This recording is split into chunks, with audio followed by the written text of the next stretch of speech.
안녕하세요, 필약사입니다. 영상 클릭해 주셔서 감사합니다. 습한 여름만 되면 다시 스멀스멀 올라오는 무좀. 이 지긋지긋한 무좀 때문에 고생하시는 분들 많으실 텐데요. 오늘은 이런 분들을 위해 무좀 치료에 대한 몇 가지 팁을 알려드리려고 합니다.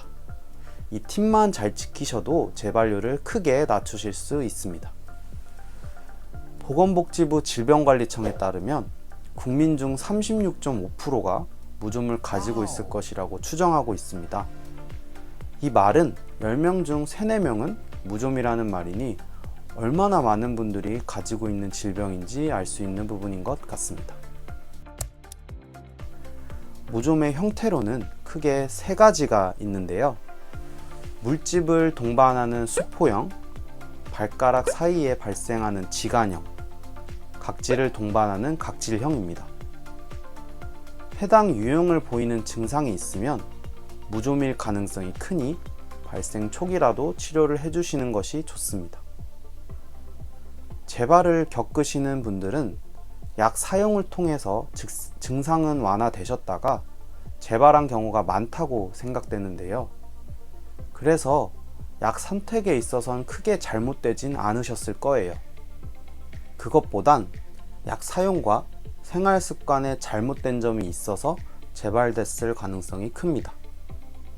그래서 재발을 겪으시는 분들은 이 부분을 다시 한번 체크해 보시고 내가 지키지 않는 부분은 없는지 확인해 보시면 좋을 것 같습니다.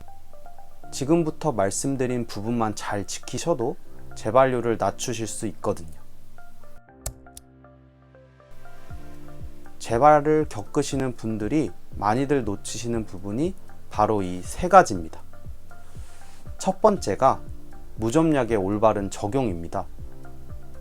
무좀약은 무좀이 있는 부위는 당연히 바르셔야 하고 무좀 부위뿐만 아니라 무좀 부위로부터 7에서 10cm 정도의 주변부까지는 충분히 넓게 도포해 주셔야 해요. 무좀 증상을 나타내지 않는 주변부에서도 무좀균의 감염이 있을 수 있기 때문인데요.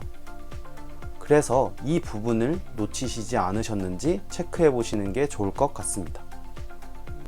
두 번째로는 무좀 증상이 완화됐다고 해서 치료를 멈추시는 것이 아니고 2주 정도는 추가로 사용해 주시는 것입니다. 무좀균은 각질 내에서 각질 속 영양분을 섭취하며 기생하는 곰팡이의 일종인데요. 이 곰팡이가 각질 속에서 서식하고 있는 형태는 크게 2가지로 활발히 활동을 하고 있는 무좀균과 활동 시기를 기다리고 잠복해 있는 무좀균이 있습니다. 우리가 무좀약을 사용하면 활발히 활동하고 있는 무좀균이 먼저 제거가 되기 때문에 당장 나타냈던 증상이 완화되지만 이 상태에서 증상이 완화됐다고 무좀약 사용을 멈추시게 되면 잠복해 있던 무좀균은 아직 제거가 되지 않았기 때문에 습한 환경과 같이 활동에 유리한 환경이 되면 다시 잠복균이 활동하면서 무좀을 재발시킬 수 있습니다. 따라서 이 잠복 무좀균까지 제거하기 위해서 증상이 완화되더라도 2주 정도는 추가적인 사용이 필요합니다. 세 번째로는 무좀 부위에 사용했던 수건이나 발매트를 따로 관리하는 것이 좋습니다. 피부 각질을 통해서 사람 간 사람으로 전파될 수 있다 보니 각질이 묻어서 남을 수 있는 제품들의 사용에는 주의하셔야 합니다. 따라서 무좀 부위가 닿은 제품은 따로 관리해 주시는 것이 좋고 해당 제품은 수시로 세탁해 주시는 것이 좋습니다. 그 밖에도 발을 습한 환경에 두지 않고 자주 사용하는 신발 등에는 항진균제 스프레이와 같은 제품을 한 번씩 뿌려두시는 것도 좋은 방법입니다. 또한 가족 내 감염자가 있는 경우는 가족 간 전파가 될 수 있기 때문에 모두 치료하는 것이 중요합니다.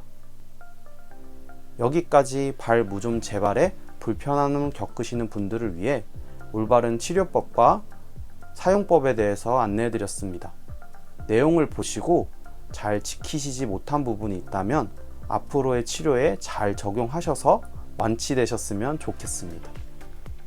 그럼 제가 준비한 내용은 여기까지고요. 필약사였습니다. 감사합니다.